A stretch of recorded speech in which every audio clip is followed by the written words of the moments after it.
Olá, boa tarde, sejam todos muito bem-vindos. Nós estamos ao vivo, agora são 15 horas e 30 minutos pelo horário de Brasília. Vamos juntos conferir o que é notícia no Brasil e no mundo nesta quarta-feira. E a gente começa falando de saúde. O governo de São Paulo está convocando a população do estado para a imunização contra a febre amarela. 12 casos já foram registrados esse ano e 8 pessoas morreram, todos com histórico de não vacinação. O governo de São Paulo confirmou 12 casos de febre amarela, tendo 8 evoluído para óbito, todos com histórico de não vacinação. A imunização é a medida mais eficaz de proteção contra a doença e, desde o ano passado, a Secretaria de Estado da Saúde de São Paulo registrou 30 casos nas regiões de Ribeirão Preto, Campinas, Barretos e Osasco. A febre amarela é uma doença imunoprevenível e a vacina está disponível em todas as unidades básicas de saúde, nos 645 municípios do estado. A pessoa infectada apresenta os sintomas iniciais da febre amarela de 3 a 6 dias e os principais sintomas são início súbito de febre, calafrios, dor de cabeça intensa, dores musculares, náuseas e vômitos, fadiga e fraqueza. O Ministério da Saúde atualizou no ano de 2020 a recomendação de imunização contra a febre amarela. Crianças menores de 5 anos de idade são 2 doses, sendo a primeira aos 9 meses e a segunda aos 4 anos. E crianças, a partir dos 5 anos, a vacina é dose única. E caso a pessoa tenha recebido apenas uma dose da vacina antes de completar 5 anos de idade, deverá receber uma dose adicional, independentemente da idade em que o indivíduo procure o serviço de vacinação. E para entender sobre o assunto, vamos conversar então com um infectologista. Dr. Ricardo, muito boa tarde, seja bem-vindo ao Redação HIT. Boa tarde, muito obrigado, é um prazer. E doutor, primeiro eu peço para que você traga para o nosso público as principais medidas de proteção para evitar a febre amarela. As medidas para proteção contra a febre amarela são todas que diminuem a exposição ao vetor, ao mosquito. Ela, na área urbana, compartilha o mesmo vetor da dengue. Então, a gente fala de uso de repelentes, camisas de manga longa, a diminuição daqueles focos que são bem conhecidos, água parada, muito semelhante às recomendações que a gente faz para o vírus da dengue, propriamente dito, para a larva do mosquito Aedes aegypti. Porém, a febre amarela, ela compartilha de um outro ciclo, que é o ciclo silvestre, aquele mais próximo às áreas de mata atlântica, de mata fechada, e nesse sentido é super importante a utilização da vacina. A vacina para a febre amarela é uma vacina de administração única para crianças acima de 5 anos e para a população de uma maneira geral, e garante proteção por toda a vida.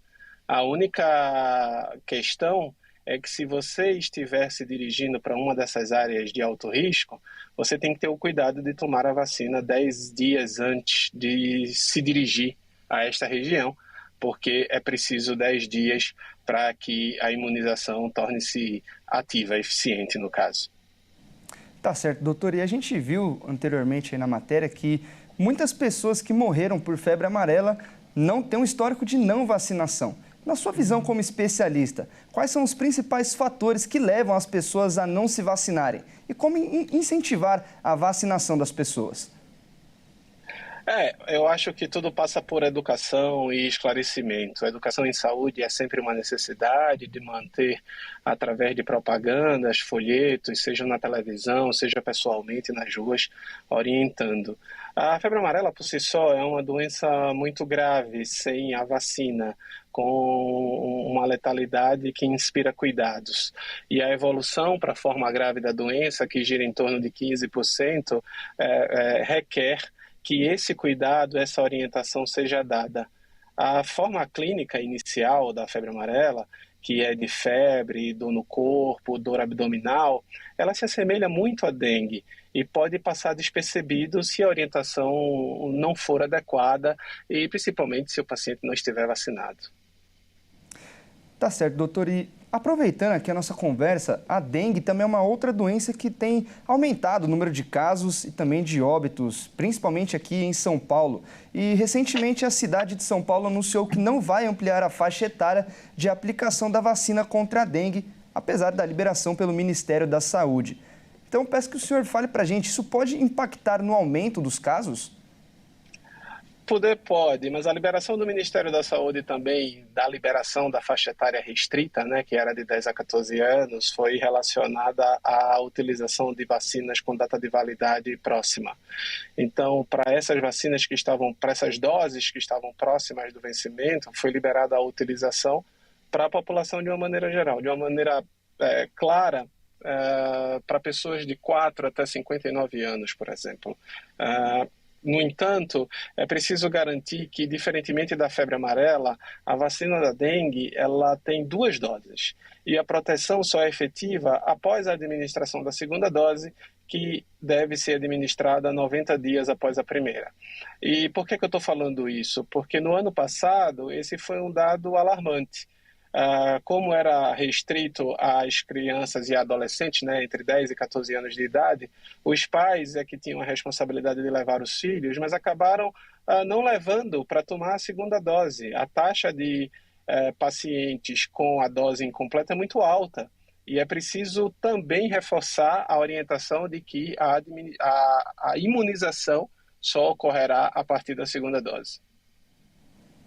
Tá certo, doutor. E algumas regiões exigem o comprovante de vacinação da febre amarela. Para quem quer viajar, quantos dias antes é necessário para a vacina ter efeito no organismo da pessoa? 10 dias. Oficialmente, a pessoa só é considerada vacinada se ela tiver o passaporte de vacinação, assim que é chamado, o passaporte vacinal. Essa consideração de oficialmente vacinado vale tanto para o Brasil quanto para fora. Para quem se dirige para países, especialmente na América Central, é especialmente importante portar o cartão de vacinação, o passaporte vacinal, para que você possa comprovar legalmente o status de vacinado. Até para aquelas pessoas que vão fazer escala em países da América Central, é necessário portar esse cartão de vacinação. Tá certo, doutor. Muito obrigado pelas suas informações. Nós acabamos de conversar com o infectologista Ricardo Bonifácio. Ótima tarde e até mais, doutor. Eu agradeço. Boa tarde para todos. Grande abraço. E olha só, a Procuradoria-Geral da República, a PGR, denunciou o ex-presidente Jair Bolsonaro e outras 33 pessoas por tentativa de golpe de Estado. Vamos ver. A Procuradoria-Geral da República, a PGR, denunciou nesta terça-feira o ex-presidente Jair Bolsonaro por uma tentativa de golpe de Estado em 2022, para impedir a posse de seu sucessor, Luiz Inácio Lula da Silva. Outras 33 pessoas também foram denunciadas. O Procurador-Geral da República, Paulo Gonet, ofereceu denúncias contra 34 pessoas acusadas de estimular e realizar atos contra os 3 poderes e contra o Estado Democrático de Direito, diz a nota. Ainda segundo o texto, a organização tinha como líderes o então presidente da República, Jair Bolsonaro, e seu candidato a vice-presidente, Walter Braga Neto. Bolsonaro foi acusado principalmente dos crimes de golpe de Estado, tentativa de abolição violenta do Estado Democrático de Direito e organização criminosa armada, segundo o comunicado da PGR. O procurador-geral embasou sua decisão em manuscritos, arquivos digitais, planilhas e trocas de mensagens que revelam esquema de ruptura da ordem democrática. Ainda segundo a nota, as investigações revelaram a operação de execução do golpe, em que se admitia até mesmo a morte do presidente eleito Lula e do vice-presidente Geraldo Alckmin, bem como a de ministros do STF. O plano teve a anuência do então presidente da República, Jair Bolsonaro, acrescentou a Procuradoria. Uma investigação da Polícia Federal concluiu que em dezembro de 2022, a trama golpista foi abortada por falta de apoio institucional do alto comando das Forças Armadas. Mas os denunciados fizeram uma última tentativa em 8 de janeiro de 2023, quando simpatizantes de Bolsonaro atacaram as sedes dos 3 poderes em Brasília, incentivados pelo ex-presidente e seus colaboradores. Bolsonaro nega as acusações e se considera um perseguido pela Justiça. A denúncia está agora nas mãos do Supremo Tribunal Federal, que deverá analisá-la. E o ministro Alexandre de Moraes derrubou nesta quarta-feira o sigilo da delação premiada de Mauro Cid. E entre os pedidos do ex-coronel para colaboração estavam a pena máxima de 2 anos e proteção para a sua família. Ao acertar o acordo de delação premiada com a Polícia Federal, Mauro Cid, ajudante de ordens do ex-presidente Jair Bolsonaro, indicou quais os prêmios pretendia ganhar com a ajuda. Essas informações constam na entrega do acordo, que teve o sigilo derrubado nesta quarta, pelo ministro do Supremo Tribunal Federal, Alexandre de Moraes. Em troca do que sabia, Mauro Cid pediu que sua participação nos crimes fossem perdoadas, ou de que sua pena seja de no máximo 2 anos, que seus bens e valores apreendidos sejam devolvidos, que a proteção que receber também seja estendida à sua família e que a PF forneça segurança a eles. Os benefícios são concedidos ao longo do tempo e podem ser revogados se o acordo de delação for rescindido, por exemplo. A lei brasileira diz que, se o acordo de delação foi rescindido por alguma falha do delator, os benefícios são retirados. Mas as informações prestadas nos depoimentos continuam válidas para a Justiça. Em troca desses benefícios, Mauro Cid se comprometeu a falar a verdade, esclarecer todos os crimes que praticou ou tem conhecimento, cooperar com todos os âmbitos da investigação, inclusive fornecendo provas ou indicando nomes de pessoas que possuam provas, além de se afastar de toda e qualquer atividade criminosa e comunicar imediatamente à polícia se for contatado por qualquer investigado. E olha só, na Bahia, uma 7ª pessoa teve óbito confirmado no acidente que aconteceu no entroncamento que dá acesso ao município de Caém. As vítimas estavam em uma van que voltava de Ibipeba, na região de Irecê, no centro-norte baiano. O repórter Cleiton Rodrigues vai trazer mais informações. O acidente aconteceu no entroncamento entre a BR-324 e a BA-131. A colisão entre a van e o caminhão aconteceu no trecho que liga os municípios de Jacobina e Caém. 6 pessoas morreram, sendo 5 adultos, 2 homens e 3 mulheres, além de uma criança. 9 pessoas ficaram feridas. Estas foram socorridas à unidade de pronto atendimento e a um hospital da região. De acordo com a PRF, a colisão entre os veículos aconteceu lateralmente, em uma curva. A polícia está investigando as circunstâncias desse acidente. E lá no Rio de Janeiro, um motorista quase foi linchado após atropelar um motociclista. Ele foi arrancado de dentro do seu veículo e, para controlar a situação, um guarda precisou apontar a arma para conter os agressores. O Anderson Nascimento vai trazer mais informações desse caso. Um motorista atropelou um motociclista e quase foi agredido em Copacabana. Ele feriu o motociclista na rua Santa Clara, em Copacabana, na zona sul do Rio, e quase foi retirado à força do veículo por 2 homens. A situação se agravou, exigindo a intervenção de um agente da Operação Segurança Presente, que precisou sacar a arma para controlar os agressores. Após o acidente, os 2 homens forçaram a abertura da porta do carro e começaram a agredir o motorista. O clima de tensão se intensificou, exigindo ação imediata para evitar um possível linchamento. Um agente da Operação Segurança Presente chegou ao local e precisou apontar a arma para conter esses agressores. Mesmo com a intervenção, um dos homens permaneceu exaltado e foi detido por desacato à autoridade. Ele foi levado para a delegacia para as devidas providências. A situação foi controlada pelo agente, evitando uma agressão maior contra o motorista. Ainda não há informações sobre o estado de saúde do motociclista atropelado. E ainda lá no Rio de Janeiro, a polícia prendeu um suspeito que fazia parte de uma quadrilha que roubava casas de luxo. Uma das vítimas da quadrilha foi o presidente do time do Botafogo. Vamos acompanhar mais detalhes dessa história também com o Anderson. A Polícia Civil prendeu na manhã desta quarta-feira Claudevan Santos da Silva Filho, suspeito de integrar uma quadrilha armada que roubava casas de luxo na zona sul do Rio.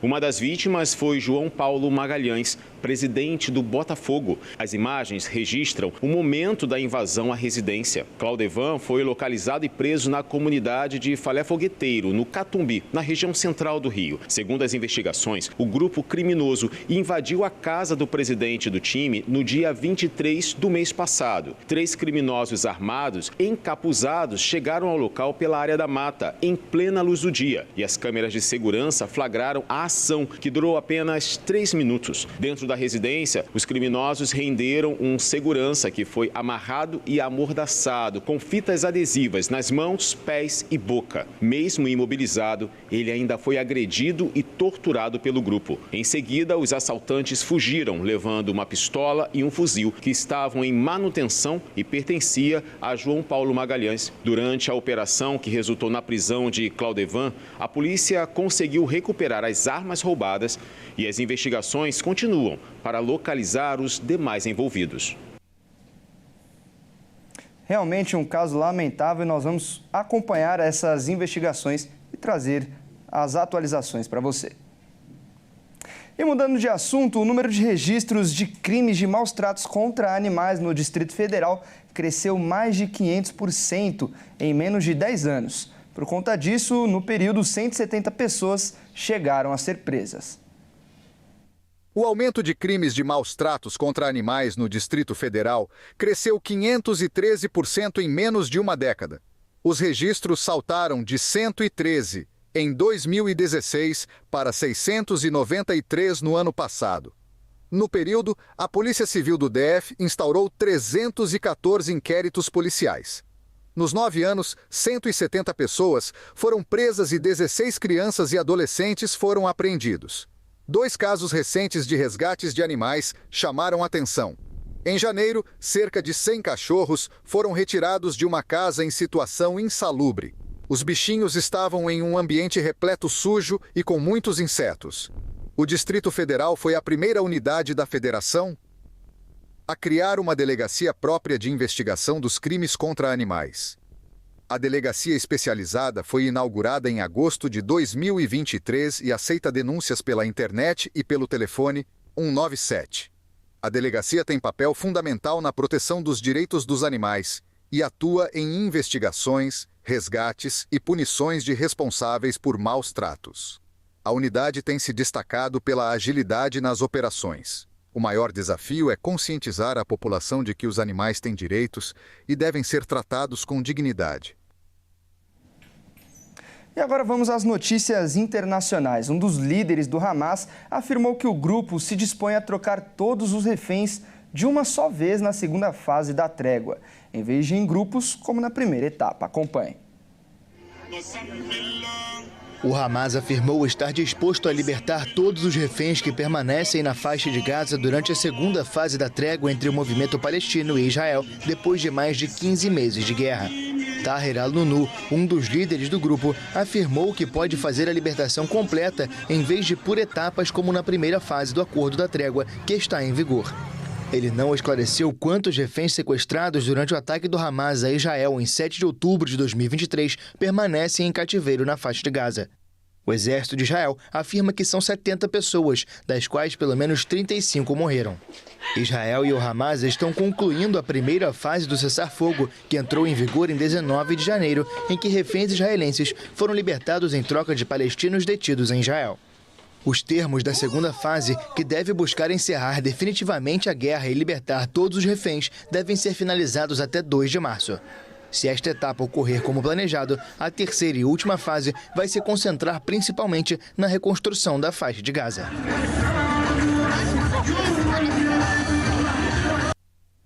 E chegou a hora de falar de esportes aqui no Redação Hit. E quem traz as informações, como sempre, é o Caio Veríssimo. Boa tarde, Caio. Seja muito bem-vindo. E ontem, Caio, a gente disse que o Botafogo estava praticamente acertado com o seu novo técnico português, mas parece que o negócio deu errado, não é mesmo? Pois é, Fernando, mais uma vez, boa tarde a você, boa tarde a todos que nos assistem. Bom, o acordo entre o treinador Vasco Matos e o Botafogo travou em questões burocráticas. Assim, o português vai seguir na Europa, vamos ver. Vasco Matos não será mais o novo treinador do Botafogo. As partes tinham chegado a um acordo na tarde de ontem, mas a situação teve uma reviravolta inesperada na madrugada de hoje. O treinador estava animado com a vinda ao Brasil, mas a negociação esbarrou em muitas burocracias. O treinador alega que o Botafogo não conseguiu dar as garantias de que o técnico conseguiria exercer seu cargo em nível máximo, em torneios como a Libertadores e o Super Mundial. Isso porque o treinador não tem as licenças necessárias para atuar nesses torneios. A licença mais alta que Vasco tem é a licença A da UEFA, um nível abaixo da UEFA Pro, que é o equivalente à Conmebol Pro, que é um pré-requisito da entidade sul-americana para que técnicos participem dos seus torneios de clubes. O técnico também não gostou de ouvir propostas de alterações de última hora ao acordo já estabelecido. Do lado do Botafogo, eles afirmam que o treinador português omitiu sobre suas licenças de trabalho. O Glorioso entende que a questão burocrática foi o fim da linha, mas a cúpula alvinegra ficou incomodada com a falta de franqueza do treinador. Vasco Matos deseja conseguir a licença Pro da UEFA, ampliando suas oportunidades de trabalho. Mas o técnico deverá fazer o curso requerido em Portugal. E, para isso, ele esbarra em detalhes, como a abertura de novas turmas. Existe uma expectativa para a abertura de um novo curso entre junho e agosto, o que deixaria o treinador com pendências a resolver por alguns meses, caso acertasse com o alvinegro. Mas a diretoria do clube carioca estava com certo receio de como os jogadores entenderiam a situação. A diretoria do Santa Clara tentou uma última oferta para continuar com o treinador, com um aumento salarial fora dos padrões. Então o português optou por permanecer na Europa. No novo contrato, estendido até 2027, a multa rescisória do treinador duplicou, passando de 1 para 2 milhões de euros, cerca de 11 milhões de reais. O Botafogo viaja nesta quarta rumo a Buenos Aires, na Argentina, onde vai enfrentar o Racing no jogo de ida da Recopa Sul-Americana. E hoje é dia de Libertadores e com estreia do Corinthians, né? Hoje tem timão, Fernando. Bom, o Corinthians vai até a Venezuela para o primeiro jogo da pré-Libertadores e olha, além da vitória, o Timão pode trazer para o Brasil muito dinheiro no bolso. O Timão dará início ao sonho do bicampeonato da Libertadores, na noite desta quarta-feira, às 21h30, quando vai visitar a Universidade Central da Venezuela, em Caracas. Esse é o jogo de ida da segunda fase de pré-Libertadores. O jogo de volta está marcado para o dia 26 de fevereiro, mas dessa vez em Itaquera. Em uma surpreendente arrancada na etapa final do Campeonato Brasileiro do ano passado, o Corinthians deixou a zona do rebaixamento e garantiu uma vaga na pré-Libertadores ao vencer 9 jogos seguidos. E nessa noite, lutará a primeira batalha em busca de cravar de vez sua participação na fase de grupos da Copa Continental. Em campo, o momento do time é quase perfeito. Com alguns pequenos ajustes em comparação à equipe que terminou muito bem a última temporada, o Alvinegro iniciou 2025 com grandes atuações e, no momento, lidera o ranking geral do Campeonato Paulista, tendo perdido apenas um jogo dos 11 disputados até aqui. Se isso já não fosse suficiente para o time entrar em campo motivado, a patrocinadora master da equipe fez questão de animar ainda mais. Isso porque a Esportes da Sorte, a marca que estampa a camisa do Timão, prometeu um bônus de R$300 mil para cada gol que a equipe fizer na partida de hoje. Para a alegria do corintiano, gol não tem sido problema nesse ano. O Timão é o segundo melhor ataque do Paulistão, com 18 gols marcados até aqui, atrás apenas do Mirassol, seu provável adversário na próxima fase do Paulistão. Chegou o grande momento. Hoje é noite de Libertadores, é noite de Corinthians. E continuando falando de futebol, mas agora do americano, o Brasil vai receber o seu segundo jogo consecutivo da NFL, é isso mesmo? Isso mesmo, Fernando. Bom, a Neoquímica Arena, casa do Corinthians, vai ser novamente o palco de mais uma partida do futebol americano. Ano passado o evento foi um sucesso e nesse ano tem tudo para brilhar outra vez, veja só. A NFL, a maior liga de futebol americano, terá sua segunda partida disputada no Brasil. O Los Angeles Chargers será mandante de um jogo na Neoquímica Arena. A expectativa é que o duelo ocorra no dia 5 de setembro. O adversário do Chargers ainda não foi divulgado. Pela segunda vez, a Neoquímica Arena vai ser palco de um jogo de futebol americano. No ano passado, o Philadelphia Eagles venceu o Green Bay Packers por 34-29 e contou com mais de 47 mil pessoas na Arena do Corinthians. O plano da NFL é aproximar a liga com os fãs de outros lugares do mundo, e o Brasil é um mercado muito importante para eles.